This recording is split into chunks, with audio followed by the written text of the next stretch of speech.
그러므로 우리는 두려워할지니 그의 안식에 들어갈 약속이 남아있을지라도 너희 중에는 혹 이르지 못할 자가 있을까 함이라. 그들과 같이 우리도 복음 전함을 받은 자이나 들은 바 그 말씀이 우리에게 유익하지 못한 것은 듣는 자가 믿음과 결부시키지 아니함이라. 이미 믿는 우리들은 저 안식에 들어가는도다. 그가 말씀하신 바와 같으니 내가 노하여 맹세한 바와 같이 그들이 내 안식에 들어오지 못하리라 하셨다 하였으나 세상을 창조할 때부터 그 일이 이루어졌느니라. 제7일에 관하여는 어딘가에 이렇게 일렀으되 하나님은 제7일에 그의 모든 일을 쉬었다 하였으며 또다시 거기에 그들이 내 안식에 들어오지 못하리라 하였으니 그러면 거기에 들어갈 자들이 남아있거니와 복음 전함을 먼저 받은 자들은 순종하지 아니함으로 말미암아 들어가지 못하였으므로 오랜 후에 다윗의 글에 다시 어느 날을 정하여 오늘이라고 미리 이같이 일렀으되 오늘 너희가 그의 음성을 듣거든 너희 마음을 완고하게 하지 말라 하였나니 만일 여호수아가 그들에게 안식을 주었더라면 그 외에 다른 날을 말씀하지 아니하셨으리라. 그런즉 안식할 때가 하나님의 백성에게 남아있도다. 이미 그의 안식에 들어간 자는 하나님이 자기의 일을 쉬신 것 같이 그도 자기의 일을 쉬느니라. 그러므로 우리가 저 안식에 들어가기를 힘쓸지니 이는 누구든지 저 순종하지 아니하는 본에 빠지지 않게 하려 함이라. 하나님의 말씀은 살아있고 활력이 있어 좌우의 날선 어떤 검보다도 예리하여 혼과 연과 및 관절과 골수를 찔러 쪼개기까지 하며 또 마음의 생각과 뜻을 판단하느니. 다 같이 읽겠습니다. 지으신 것이 하나도 그 앞에 나타나지 않음이 없고 우리의 결산을 받으신 이의 눈앞에 만물이 벌거벗은 것 같이 드러나느니라. 아멘. 기도하겠습니다. 주님, 2023년도가 이제 얼마 남지 않았고 올해 한 해를 우리는 또 마무리해야만 합니다.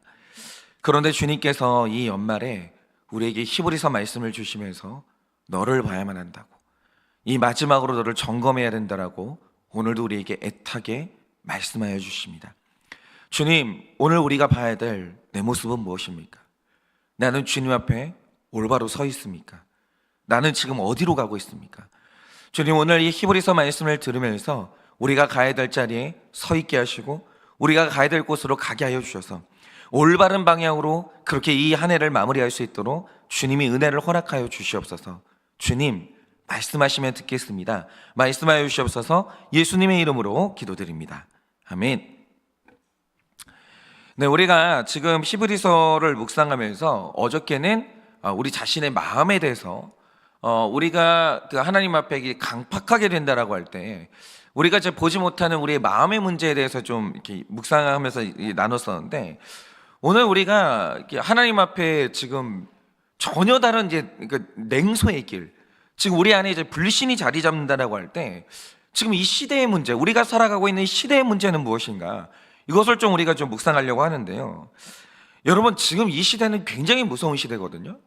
지금 우리가 살아가고 있는 대한민국의 현실이라는 것은 영적으로 굉장히 취약한 시대입니다. 그러면 이 시대 우리의 환경의 이제 무서움이 뭔가? 여러분, 만약에 우리가 일제 강점기 시대처럼 이 박해가 이루어지는 시기에 살았다고 해보죠. 저는 싫습니다. 그런 시기에 살기도 싫고, 저는 우리 성도님들이 그런 시대에 살지 않았으면 좋겠다 이런 생각이 들어요. 그런데 이런 환경에서는요, 신자와 불신자가 너무 선명하게 드러나는 거예요. 예를 들어서 어떤 사람이 일제 압력에 굴복해서 교회를 떠나고 신사참배를 하면서 일제가 주는 혜택을 누리고 있다라고 하죠. 다 신앙을 버린 대가예요. 그러면 그 안에 자리 잡은 불신앙이요, 이 환경으로 말미암아 그대로 드러나는 거예요. 너도 알고 나도 아는 거예요. 내 수준을 내가 적나라하게 보게 되는 거죠. 그런데 반대로 그런 박해에도 불구하고 신사참배를 거부하고 신앙을 지킨 사람이 있다라고 하죠. 그러면 이 사람이 진짜 신앙인인 것은, 이 사람의 수준이 얼마나 높은 것은 나도 알고 남도 아는 거예요. 그러니까 이런 시대는요, 나 자신이 그대로 노출되고 그대로 드러나는 겁니다. 그러니까 우리를 둘러싼 환경이 이렇게 되면요, 우리의 영적인 상태를 파악하는 게 그렇게 어렵지는 않아요. 그런데 지금 우리가 살고 있는 이 시대가 영적으로 굉장히 무서운 시대예요. 이거는 영적 암흑기예요. 그러면 왜 이 시대가 이렇게 무서운가? 지금 이 시대는요, 우리에게 신앙의 고백을 요구하는 극단적인 박해가 전혀 없어요. 아예 없어요. 그리고 이게 지금 이 시대는요, 각자의 이제 그 어떤 그 인권이랄까? 이런 것들을 중요하게 생각하기 때문에 아무도 여러분 자신에게 너의 신앙을 증명해봐라 이런 요구를 하는 교회도 없고 지도자도 없고 아무도 없어요. 그냥 신앙이 있겠거니, 신앙생활 잘하겠거니 하고 그 사람의 그 삶에 대해서 전혀 묻지 않아요. 당신의 가정이 지금 어떠냐? 당신의 자녀가 어떠냐? 당신 마음이 지금 어떠냐? 안 물어보는 거예요. 안 물어봐요. 잘 살고 있겠거니. 그리고 어려운 문제가 있으면 교회에서는 말하지 마세요. 교회에서는 덕스러운 얘기 하시고요. 교회에서는 좋은 얘기만 하세요. 이제 말씀으로 알아서 해결하세요. 이러는 거예요. 아무도 묻지를 않아요. 아무도 점검을 안 해요. 그래서 이 시대를 사는 그리스도인들은요, 내 안에 진짜 신앙이 있는지 없는지, 내가 진짜인지 가짜인지 내가 나를 볼 방법이 없는 거예요. 그래서 이 평화로운 시대를 사는 우리가 정말 위험하고 지금 너무 위태로워요. 너무. 예를 들어서 이런 겁니다. 제가 목회를 해보니까, 그리고 저 자신이 신앙생활을 해보니까 100% 죄인이라는 게 말씀으로 인정이 되면서 말씀이 쑥쑥 들어가시는 분들이 있어요. 뭐 이 시대가 그럼 그리스도인이 없겠습니까? 아니요. 하나님이 엘리야한테 말씀하신 것처럼 지금 이 시대도요, 신실한 크리스찬들이 얼마나 많은지 몰라요. 하나님이 7,000명은 남겨놓으시는 거예요. 목숨 걸고 신앙생활하는 사람 정말 많습니다. 그런데 그런 사람 누구냐 이거예요. 의외로 바람 피우고 폭력 저지르고 도박하고 이러면서 자기의 죄가 확실히 드러나는 사람들은 그래도 내가 죄인인 걸 알고 회개의 말씀이 쭉쭉 들어가요. 내가 죄인이지, 변명할 수가 없지, 들어가요. 그런데 모두가 죄인인 건 똑같거든요. 로마서가 말하잖아요. 죄인이 아닌 사람은 아무도 없어요. 의인은 없어요. 다 죄인입니다. 우리가 죄인인 건 똑같은데 회개가 극도로 어려운 사람이 있어요. 말씀이 안 들어가는 사람이 있어요. 그게 누구겠습니까? 제가 어제도 말씀드렸지만 죄라는 것은 행위가 아니에요. 타락해버린 마음 그 자체예요. 그래서 어떤 사람이든지 간에 조건만 맞아 떨어지면 똑같은 죄를 누구나 다 짓게 돼 있어요. 누구나 다. 예를 들어서 어떤 여성이 결혼 생활에 애정 결핍에 시달리고 있습니다. 너무너무 외로운 거예요. 그런데 어떤 남자가 오더니 그 외로움을 정확히 알아주는 거예요. 그걸 알고 막 위로를 해주는 거죠. 심지어는 근데 위로해주는 그 따뜻한 남자가 그 사람의 외모가 완전히 내 취향인 거예요. 그런데 심지어 그 남자가 나를 사랑한대요. 그러면 이 상황에서 바람 안 필 여자가 있을 것 같으세요? 없어요. 나는 뭐 고고한 환경에서 자라났고 나는 죽었다 깨어나도 뭐 혀 깨물고 죽고 말지. 나는 바람 안 피운다. 그런 거는 없는 거예요. 환경과 조건이 딱 맞아 떨어지면 다 넘어져요. 다 넘어집니다. 인간은 똑같아요. 여러분 또 하나 예를 들어보겠습니다. 모델 사람에게 부모는 절대 기준이고 우주와도 같은 것인데, 일단 한 명의 어린이에게 한 아버지가 보여주는 모습이 뭐냐. 일단 이 아버지는 집에 들어올 때 술을 안 마시고 들어오는 날이 없어요.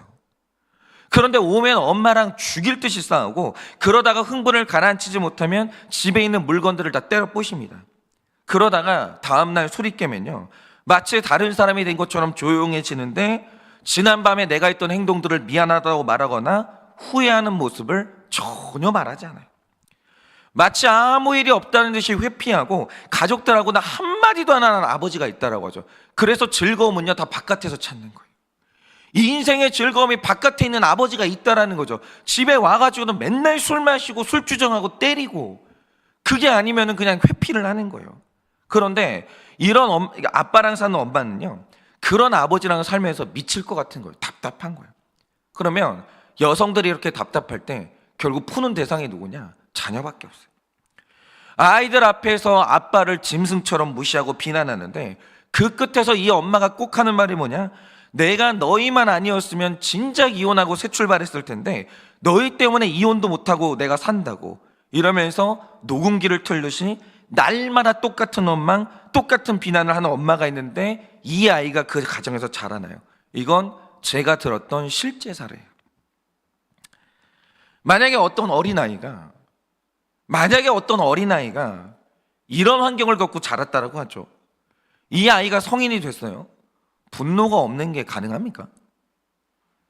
아니, 환경이 이런데 이 아이가 자라서 성인이 됐는데 분노가 없는 게 가능합니까? 얼굴에 늘 웃음을 띠면서 긍정적인 사람으로 자라는 게 가능하겠냐고요. 그거 불가능해요. 이런 사람들은 냉소적이에요. 꼬여 있어요. 근데 이 사람이 잘못했냐고요.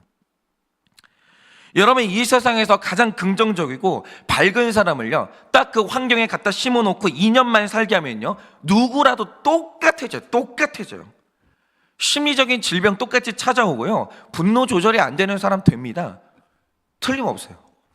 인간은요, 모두 다 죄악된 마음을 가지고 태어나기 때문에 똑같은 환경, 똑같은 조건이 주어지기만 하면 누구나 다 넘어져요. 흉악한 범죄인 따로 없는 거예요.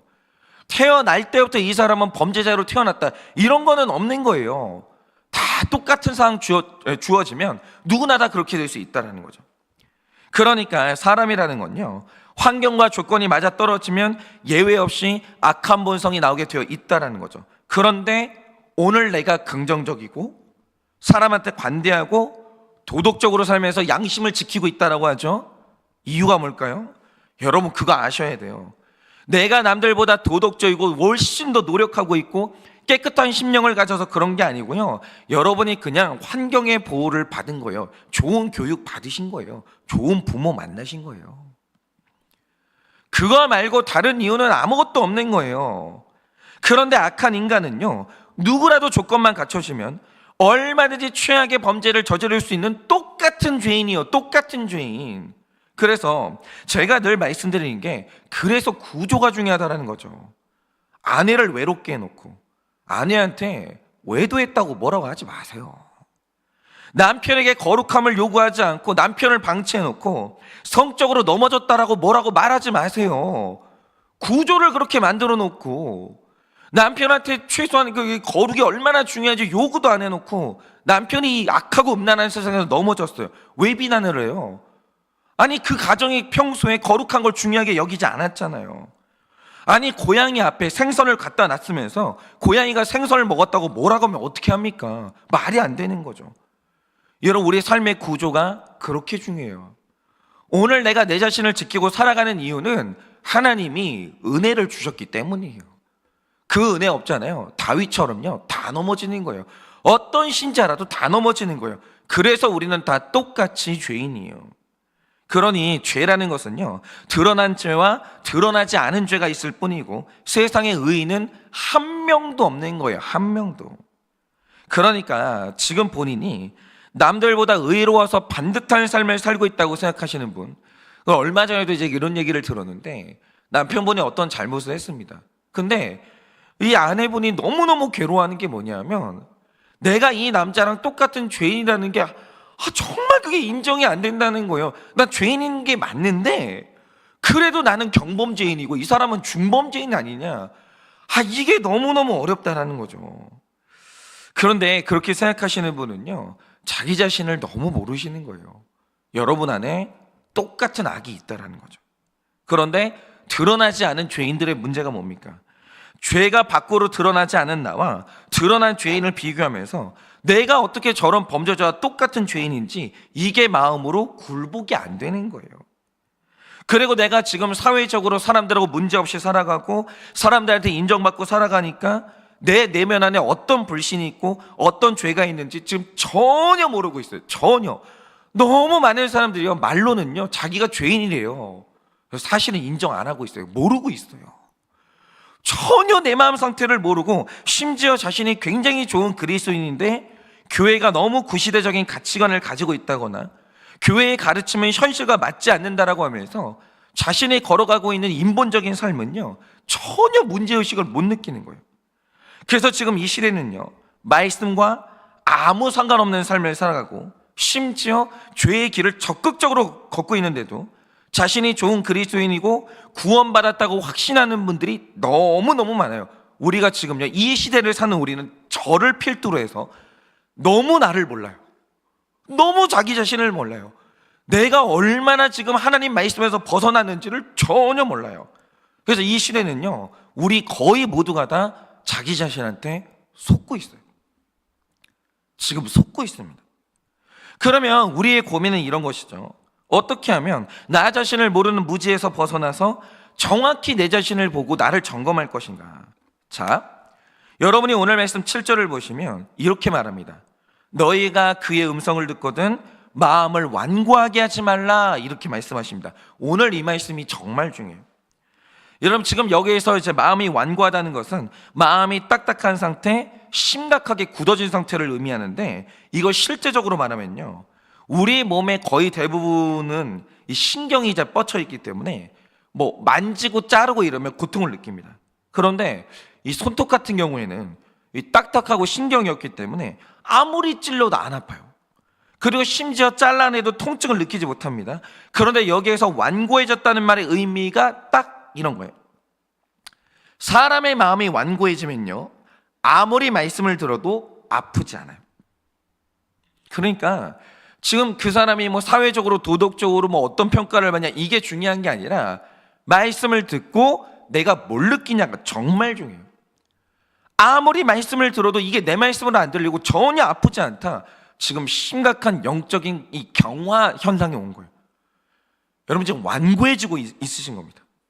어떤 심판의 이야기를 들어도 두렵지가 않은 거예요. 이게 완고함이에요. 죽어가고 있는 거예요.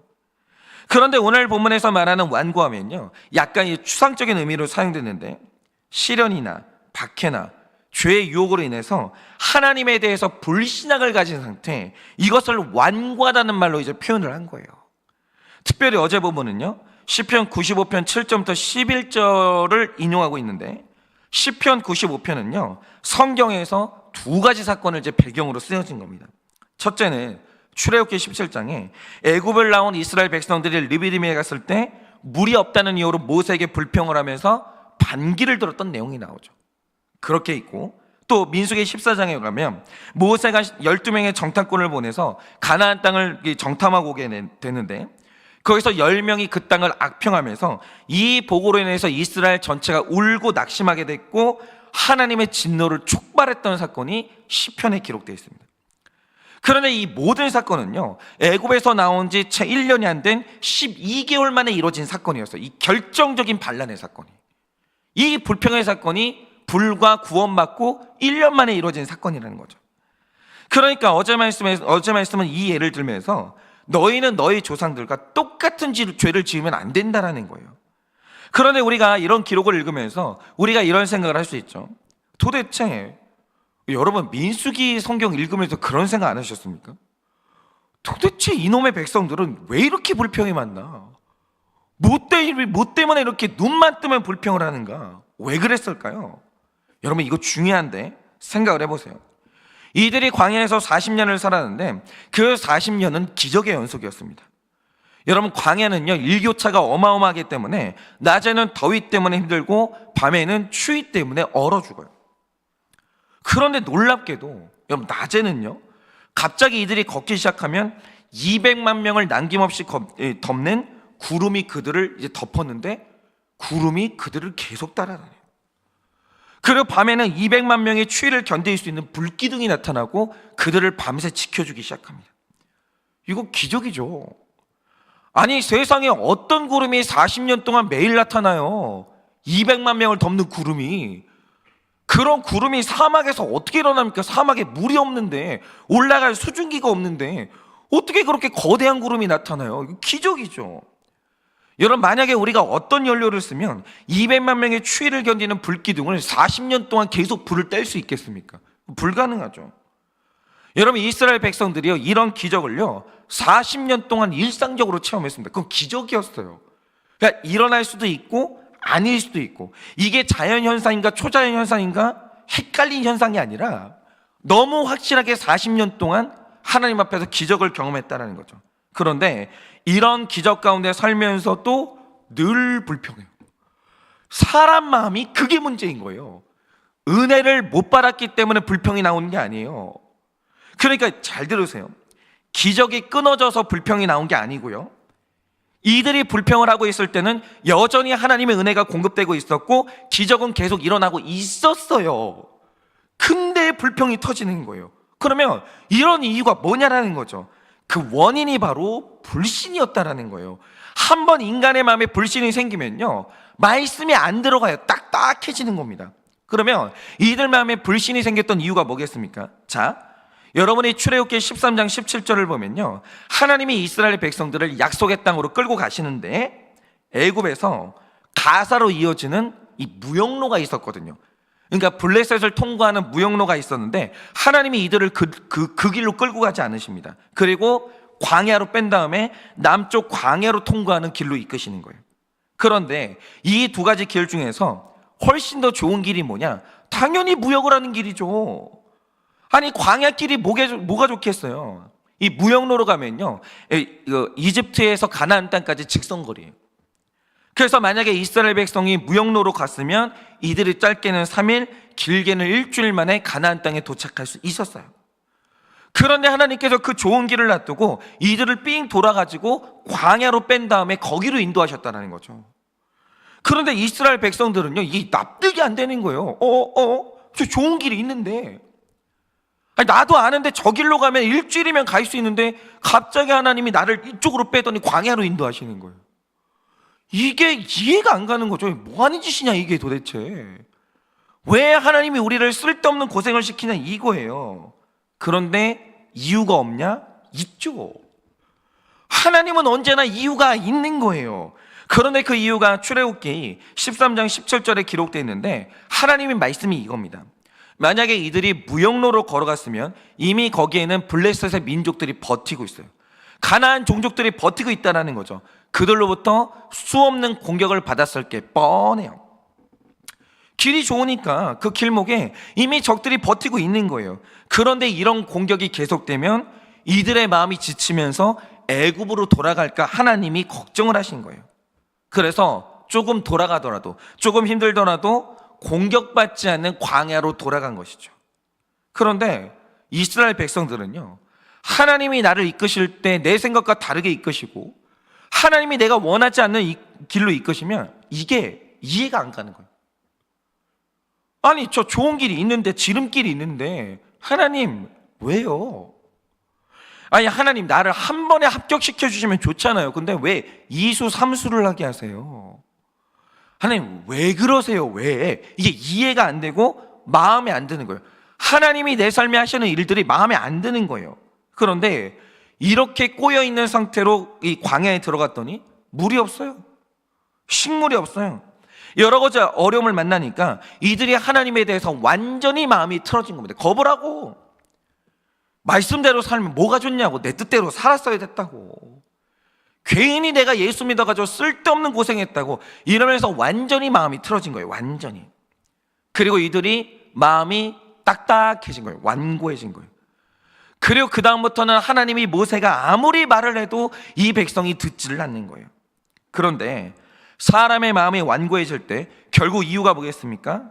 하나님이 하시는 모든 일에 대해서 이제 완전히 신뢰가 무너져 버린 거예요. 인간의 마음이 그래요. 한 번 심사가 틀어지잖아요. 한 번 꼬여버리잖아요. 복구하는 게 굉장히 힘들어요. 하나님, 왜 이렇게 나를 험하게 다루세요? 내가 얼마나 기도하고 봉사했는데 내 자식을 언제까지 이렇게 만드실 거예요? 이게 마음이 틀어지기 시작해요. 그리고 하나님이 나를 사랑하지 않는다? 더 이상 하나님의 말씀대로 사는 건 의미가 없다? 내 마음에서 딱 결론이 나고 차가워지고 냉소가 생기는 거예요. 마음이 한번 이렇게 틀어지니까 하나님에 대해서 그냥 마음이 떠나는 거예요. 그런데 이렇게 한번 마음이 꼬이고 완고해지니까 광야에서 누렸던 기적과 먹었던 것과 마실 것, 하나님이 나에게 주셨던 은혜가 생각이 안 나요. 그리고 결국 하나님께 반기를 드는 거예요. 여러분, 불신이요, 이렇게 무서워요. 여러분, 이렇게 생각하시면 됩니다. 지금 여러분이 여러분 마음에 이 불신이 지금 보이지 않고, 여러분, 제가 진짜 중요하게 여쭙고 싶은 게 있어요. 여러분 지금 말씀 들리세요? 그러니까 말씀이 누구 얘기로 들리세요? 말씀을 듣고 여러분 마음이 아프시냐고요. 지금 그게 안 되고 있으면 여러분 지금 마음이 꼬이신 거예요. 완고해지신 거예요. 그러면 여러분은요, 언제든지 반역자가 될 수 있고 여러분이 언젠가는 교회 무너뜨릴 수 있는 거예요. 그러니까 오늘 말씀이 말하는 게 뭡니까? 자기 자신한테 속지 말고 정신 차려서 내 안에 죄와 악을 보는 것 말고는 살 길이 없어. 나를 봐야 돼요. 이거는 빨리 봐야 되는 거예요. 안 보면 살 길이 없는 거예요. 그런데 내 완고한 마음을 쪼개고 내 마음의 생각과 뜻을 판단하는 유일한 이 하나님의 이 도구는요, 말씀밖에 없어요. 말씀밖에. 그러니까 제가 우리 목자님들한테 계속 말씀드리는 게 뭐냐면, 제가 여러 성도님들 만나면서 성도님들이 되게 힘들어하는 게 뭔지를 이렇게 많이 들었거든요. 근데 제가 어릴 때 했던 생각이 뭐냐, 교회에 왔는데 우리 성도님들이 힘들어하는 거는 교회 시설이 나쁘고, 아이들 교육 프로그램이 나쁘고, 즐거운 프로그램이 없는 성도님들은 이런 걸 힘들어하는 줄 알았어요. 그런데 만나는 성도님들마다 의외로 하나같이 힘들어하는 게 있어요. 그게 뭐냐, 본인이 어느 교회를 가가지고 처음 소그룹에 가면 즐거운 얘기 한다라는 거죠. 자녀 교육 이야기도 하고 집값 얘기도 하고 직장 이야기를 하면서 즐겁게 대화한대요. 그런데 그게요, 처음 한두 달만 좋대요. 요게 신기해요. 어떤 교회 가요, 너무 좋은 프로그램이 많은 거예요. 그 교회를 등록했습니다. 근데 그 프로그램 즐기는 거 있잖아요, 이상하게 1년 못 가요. 처음에는 좋다는 거예요. 그런데 이런 인본적인 모임의 결론이 뭐냐, 이런 이야기는 교회가 아니어도 다 듣는 얘기예요. 그리고 오히려 세상 사람들하고 만나면 술도 마시고 적나라한 욕도 하고 죄책감 없이 음란한 일도 할 수 있고 이럴 수 있는데, 내가 왜 세상에서도 할 수 있는 대화를 굳이 시간 내서 교회 와서 해야 되는 이유가 뭐냐, 이게 있잖아요. 어느 날 허탈해지기 시작해요. 허무해지기 시작해요. 교회에 오는 이유를 모르겠는 거예요. 교회가 말씀이 없잖아요. 교회가 시설이 아무리 좋고 좋은 프로그램이 많아도 예배 시간에 말씀의 은혜가 없으면요, 내가 여기에 왜 앉아 있어야 되는지 어느 날 허탈해져요. 이게 묘해요. 그래서 교회가요, 말씀이 약하고 인본적인 프로그램으로 나가면 거기에는 끝이 늘 안 좋아요. 거긴 부흥이 없습니다. 여러분, 교회가 사람을 깨고 사람을 변화시키려면 세상에서는 들어본 적이 없는 이야기를 교회에서 들을 수 있어야 되고, 세상에서 경험한 적이 없는 경험을 교회에 와서는 할 수 있어야 되는 거예요. 근데 그거는 말씀밖에 없어요. 말씀의 날이 시퍼렇게 살아 있어야 되는 거예요. 말씀이 내 마음을 치고 말씀이 내 마음을 쪼개버리는 그 이상한 경험을 할 수가 있어야 되는 거예요. 그런데 결국 교회가요, 말씀의 능력에 대한 확신이 없으면 그래서 교회는 무너지는 거예요. 말씀에 대한 자신감이 없으니까 자꾸 말씀에 집중을 하지 못하고 다른 거에 눈 돌리는 거예요. 자꾸 심리학 들어오고 자꾸 어떤 프로그램 들여오고 이거 하고 저거 오고. 그런데 목회자가 자꾸 이러는 이유가 뭐냐, 말씀에 대해서 자신감이 없는 거예요. 말씀에 집중이 안 되는 거예요. 그런데 여러분, 오늘 말씀이 말하는 게 뭡니까? 이 완고한 마음은요, 말씀 아니면 쪼갤 수 있는 게 없어요. 우리의 숨겨진 내 내면 세계 속에 깊은 이 불신은요, 말씀이 아니면 감찰이 안 되는 거예요. 판단이 안 되는 겁니다. 여러분, 오늘 말씀은 12절 13절이 말하는 게 뭡니까? 말씀은 단순한 문자나 정보가 아니고요, 이 책에 기록된 한 글자 한 글자는요, 하나님이 기뻐하시는 말씀이에요. 하나님이 이거 지지하십니다. 하나님이 지지하세요. 그래서 내 인생이, 그리고 교회가 말씀으로 나가면, 정말 말씀으로 나가면 하나님이 이 말씀을 통해서 일하세요. 그러니까 이렇게 생각하시면 돼요.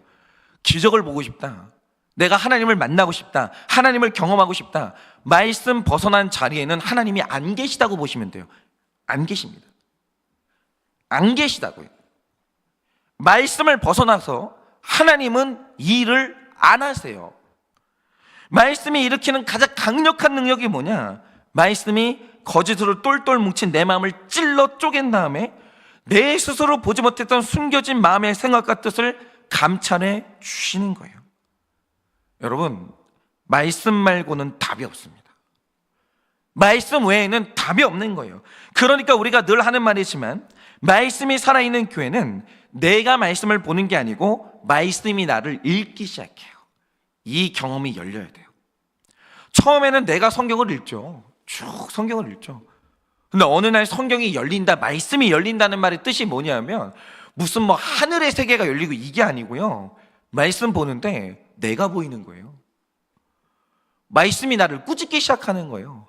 말씀에 등장하는 사람 한 명 한 명이 내 이야기로 보이는 거예요. 그럼 여러분은 하늘문이 열리신 거예요. 내가 전혀 보지 못했던 나 자신이 보이는 거예요. 제가 예배를 드리다 보면 이런 관심 진짜 많이 들어요. 10년 전, 20년 전에 다 잊고 있었던 이야기인데 갑자기 생각이 나는 거예요. 너 그때 이런 죄 지었지 않냐? 너 저런 죄 지었지 않냐? 네가 감히 어떻게 네 남편을 정죄하고 아내를 정죄하냐? 네가 어떻게 감히 누구를 정죄하냐? 네가 이런 죄인인데, 그게 어느 날 있잖아요, 말씀 듣다 보면요, 보여요. 그게 너무 신기한 거예요. 그 기적이요, 오늘날 교회 안에 일어나는 거예요. 그런데 말씀을 통해 내가 보여야 그때서야 회개도 되는 것이고 새로운 삶도 시작되는 것이고 기적도 그때 일어난 거예요. 말씀이 들려야 되는 거예요. 여러분, 모세가 바다를 가를 때 먼저 말씀 들렸고 순종했고 그리고 기적이 일어나는 거예요. 요단강이 갈라질 때 먼저 말씀이 들렸고 최소한의 순종을 했고 그리고 기적은 일어나는 거예요. 말씀 안 들리잖아요. 아무것도 시작이 안 돼요. 아무것도. 뭘 해봐도 안 되는 거예요. 뭘 해봐도. 그래서 날마다 큐티를 한다, 이 말씀이 오늘 내 귀에 들리고 있다, 이건 기적의 시작인 거예요. 변화의 시작인 겁니다. 여기에 확신을 가지고 매달리는 게 우리의 유일한 살 길이라는 거예요. 그러니 오늘 하루도 다시 한번 여러분 세우세요. 말씀을 들으셔야 돼요. 말씀 보셔야 돼요. 말씀 말고는 답이 없는 거예요. 여러분, 이 확신으로 나아가세요. 그래서 오직 말씀으로 내 자신을 치열하게 보셔서 숨겨진 여러분의 악을 보시고 변화를 이루시고 오늘 하나님이 이루시는 기적을 모두 다 남김없이 경험하는 여러분 되시기를 예수님의 이름으로 축원합니다. 이 시간 제가 기도하고 축도함으로 예배를 마치겠습니다. 기도하겠습니다. 주님, 저 자신이 변화를 경험했습니다. 그런데 변화를 경험한 것은 어떤 심리학 때문이라거나 누가 나에게 어떤 비전을 심어줘서가 아니라 말씀이 들렸기 때문입니다. 하나님이 나에게 말씀하셨고 그 말씀이 완고해진 내 마음을 쪼갰고 내가 본 적이 없었던 나의 죄와 악을 보게 되니 내가 변화되고 내가 변화되니까 내 삶에 기적이 일어나는 놀라운 것들을 보게 되었습니다. 주님, 말씀으로 돌아와야 됩니다. 말씀밖에는 답이 없습니다. 그래서 오늘 우리가 다 말씀 앞에 겸손하게 서서 오늘 이 말씀이 나를 읽어 내려가는 놀라운 경험이 있게 하여 주시고 이 말씀이 거짓된 나의 마음을 쪼개서 나의 죄를 보게 만들어 마침내는 우리 모두가 회개하고 기적이 시작될 수 있도록 주님이 은혜를 허락하여 주시옵소서. 말씀의 은혜가 오늘 모두에게 임하게 하여 주시옵소서. 지금은 우리 주 예수 그리스도의 은혜와 하나님 아버지의 그 크신 사랑과 성령님의 위로하시고 교통하여 주시는 그 역사하심이 오늘도 말씀 앞에 서서 이 말씀이 나를 쪼개고 쪼갠 말씀이 나를 죄인으로 증명하고 그래서 회개함으로 기적이 일어나기를 원하는 사랑하는 모든 주의 종들의 머리 위에 지금으로부터 영원토록 함께 있을지어다. 아멘.